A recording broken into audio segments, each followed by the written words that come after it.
Stock लेके आइए screen पे, जिंदल स्टेनलेस। इसके नंबर्स आए और नंबर्स के बाद यहाँ पे अप्रोक्सीमेटली 3% का हमें एक अपसाइड देखने को मिला है। और Q3 के नंबर्स के ऊपर अगर हम देखें तो रेवेन्यू में करीब करीब 6% का उछाल देखने को मिला है। भाई प्रॉफिट की भी बात करी जाए तो वहां पे भी एक शार्प जंप हमें देखने को मिला है, मार्जिन भी सुधरते हुए दिखाई दिए हैं। तो आउटलुक के ऊपर, रिजल्ट के ऊपर और डेफिनेटली गाइडेंस पे हमारे साथ खास बातचीत के लिए जुड़ गए हैं कंपनी के CEO Tarun Khuble ji. Tarun ji, first of all good morning.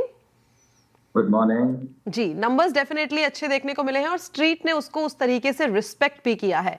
लेकिन इस टाइम पे अगर हम बात करें EBITDA पर टर्न की, तो वो किस तरीके की है और यहां से हमें EBITDA पर टर्न क्या इंप्रूव होता हुआ दिखाई देगा? सिंस हमने देखा है कि जो निकल है वो भी कूल ऑफ हुआ है और जो बाकी के फेरोक्रोम्स है वहां पे भी ऑफ लेट एक कूलिंग देखने को मिली है।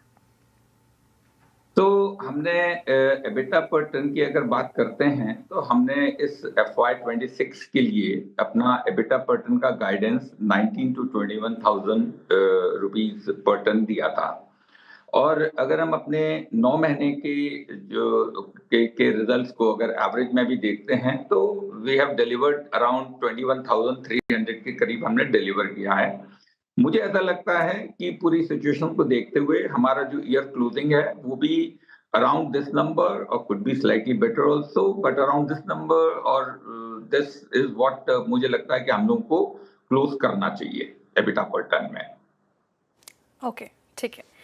Tarun ji, good morning. श्रेया बात कर रही हूँ। नतीजे अच्छे रहे और आपने अपनी राय भी रखी, लेकिन मेरा सवाल आपसे एक्सपोर्ट्स मार्केट को लेकर है। और इस क्वार्टर में मैं देख रही थी आंकड़े, एक्सपोर्ट्स का ओवरऑल सेल्स में कंट्रीब्यूशन रिलेटिवली थोड़ा कम रहा है। और जिस तरीके से US और यूरोप में डिमांड अनसर्टेनिटी है, तो इस बीच क्या आप थोड़ा अपना फोकस शिफ्ट कर रहे हैं डोमेस्टिक मार्केट्स की तरफ? Good morning Shreya. यस, जो मार्केट्स में जब एक्सपोर्ट मार्केट की हम बात करते हैं तो हमारे इसेंशियली जैसा हम हमेशा से कहते आए हैं कि हमारे मेजर एक्सपोर्ट मार्केट्स में एक USA है और एक यूरोप है।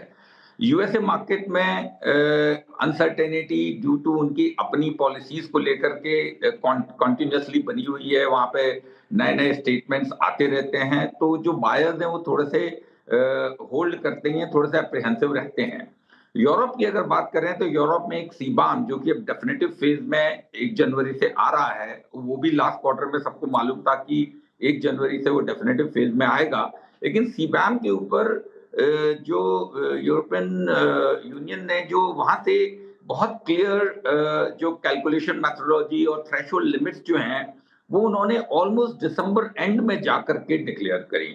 तो एक तो उसकी वजह से काफी लोगों को कंफ्यूजन रहा क्योंकि जब वही चीजें नहीं आ रही थी। लेकिन अभी भी जो उन्होंने क्लियर नहीं किया है वो है कि इसका वेरीफायर कौन होगा, जब जो जो टैक्स की कैलकुलेशन की जाएगी सीबाम टैक्स की, और वेरिफिकेशन मेथोडोलॉजी क्या होगी। तो इन चीजों को देखते हुए एक थोड़ा सा वहां पे भी जो एक अनसर्टेनिटी का माहौल है, दैट इज ऑल्सो होल्डिंग कुछ डिसीजंस बायर्स के, वो थोड़ा सा इम्पैक्ट करता है। जहां तक हमारी बात है, हमने पहले भी कहा कि हम इसेंशियली तो हम डोमेस्टिक मार्केट पर फोकस करते हैं और इसीलिए अगर आप देखेंगे हम अपनी जो ग्रोथ के जो हमने अपने वॉल्यूम इंक्रीज के जो भी गाइडलाइंस दिए थे वो हम पूरा कर रहे हैं। और एक्सपोर्ट में हमारे नंबर्स परसेंटेज टर्म्स में नीचे आए हैं, बट हमारे ओवरऑल ग्रोथ नंबर्स कंटिन्यूसली जो हमने गाइडेंस दी थी वो है। और एक चीज मैं और कहना चाहूंगा कि एक्सपोर्ट चूंकि हमारा बेस भी कंटिन्यूसली बढ़ रहा है, तो even with the similar export number percentage term में थोड़ा सा वैसे भी कम दिखता है, but at the same time मैं ऑलरेडी एक्नॉलेज कर रहा हूं कि जो मेजर मार्केट्स में हैं उनमें इस समय थोड़ा सा अनसर्टेनिटी का माहौल तो रहा है, but going forward things can change, they can change again very fast. और जैसे ही अगर सिचुएशन चेंज होगी accordingly we will also be placing our. Okay, तो वॉल्यूम ग्रोथ इंटैक्ट है और इनफैक्ट एक्सपोर्ट्स की जैसे आपने बात की इस क्वार्टर में 5% की देखने को मिली है। लेकिन अगर ओवरऑल पिक्चर को देखा जाए तो इस टाइम पे चीजें ठीक दिखाई दे रही है। अगर इस टाइम पे हम बात करें स्टील प्राइस हाइक की, तो कोई ऐसा चेंज हमें देखने को मिला है और इंटरनेशनल प्राइसेस को किस तरीके से देख रहे हैं इन Q4? Along with that quarter on quarter basis में जो एवरेज रियलाइजेशन है वो हमें बेटर होते हुए दिखाई दे सकते हैं? इसको दो तरह से एड्रेस करते हैं। पहले आपने प्राइसिंग की बात करी। स्टेनलेस स्टील में हम हमेशा से कहते आए हैं कि प्राइसिंग कहीं ना कहीं जो रॉ मटेरियल के मूवमेंट्स होते हैं निकल के एंड क्रोम के essentially, end of course shaded scrap भी उसमें थोड़ा बहुत इम्पैक्ट लाता है, but mainly nickel and ferrochrome. उसके मूवमेंट के साथ साथ प्राइसेस में मूवमेंट ज्यादा होती है, और यही वजह रही है कि Q3 में निकल में लोअर साइड में था, लेकिन यस अभी निकल थोड़ा ऊपर साइड में गया है, तो प्राइसिंग में अकॉर्डिंगली मूवमेंट्स हुए हैं।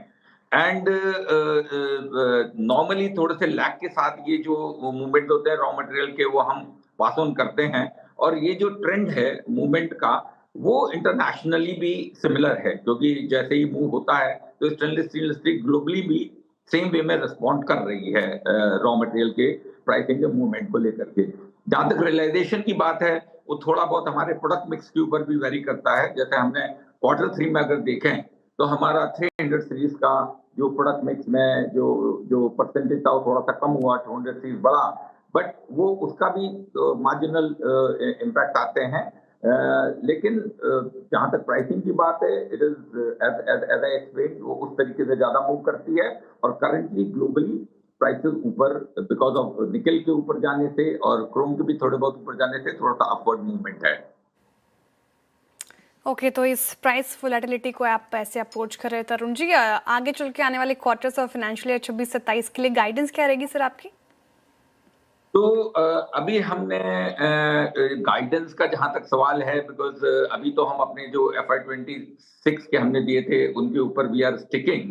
27 की गाइडेंस के लिए थोड़ा सा और इंतजार कीजिए, we are working on it, क्योंकि इतने अनसर्टेनिटी सब जगह चल रही है, एंड वेरी सून जब हम नेक्स्ट कॉल में आपके साथ आएंगे तो हम आपको FY27 की गाइडेंस भी प्रोवाइड करेंगे। एक क्विकली मैं एक सवाल पूछना चाहूंगी, महाराष्ट्र के ऊपर जो आपने केपेक्स का प्रपोजल दिया था दैट इज अराउंड 40,000 करोड़, उसके ऊपर क्या अपडेट है? तो महाराष्ट्र के ऊपर जैसा हमने बोला था कि महाराष्ट्र को हम जो देख रहे हैं वो एक ग्रीन फील्ड प्रोजेक्ट काफी बड़ा जो हमारा लगाने का प्लान है, क्योंकि जिंदल स्टेनलेस की जो नेक्स्ट फेज ऑफ ग्रोथ है लॉन्ग टर्म, वो हम महाराष्ट्र में उस जर्नी को देख रहे हैं, और उसी के हिसाब से हमने वहां पे पूरा वो इन्वेस्टमेंट प्लान किया है over a period of time. तो किसी भी ग्रीन फील्ड को लगाने के लिए जो सबसे पहले जो स्टेप्स लेने पड़ते हैं, जिसमें लैंड एक्विजिशन भी है, अदर अप्रूवल्स की भी जरूरत पड़ती है, तो उनके ऊपर काम चालू है। लैंड के ऊपर भी धीरे धीरे प्रोग्रेस आ रही है, क्योंकि समहाउ हिंदुस्तान में ग्रीन फील्ड लगाने में थोड़ा सा स्लो प्रोसेस तो होता है, ये मेरे ख्याल से आप लोग भी इस बात को समझते हैं, बट मूवमेंट हो रहा है, और बहुत जल्दी ही मेरे ख्याल से एक क्वार्टर या 2 क्वार्टर के अंदर हम अपने डेफिनेटिव प्लान्स के साथ आपके पास आएंगे। ओके सर, उम्मीद करते हैं, और and all the very best for that.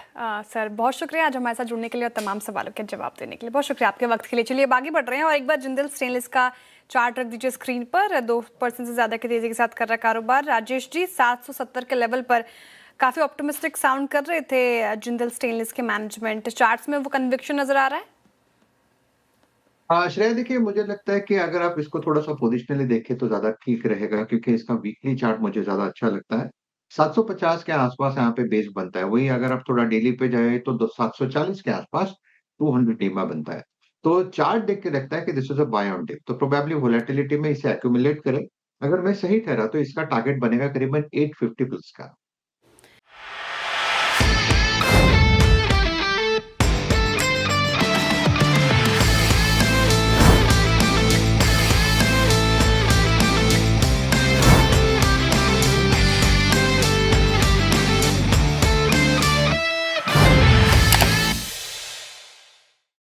बता दें कि मनी कंट्रोल पर दिए गए विचार एक्सपर्ट्स के अपने निजी विचार होते हैं। वेबसाइट या मैनेजमेंट इसके लिए उत्तरदायी नहीं है। यूजर्स को मनी कंट्रोल की सलाह है कि कोई भी निवेश निर्णय लेने से पहले सर्टिफाइड एक्सपर्ट की सलाह लें।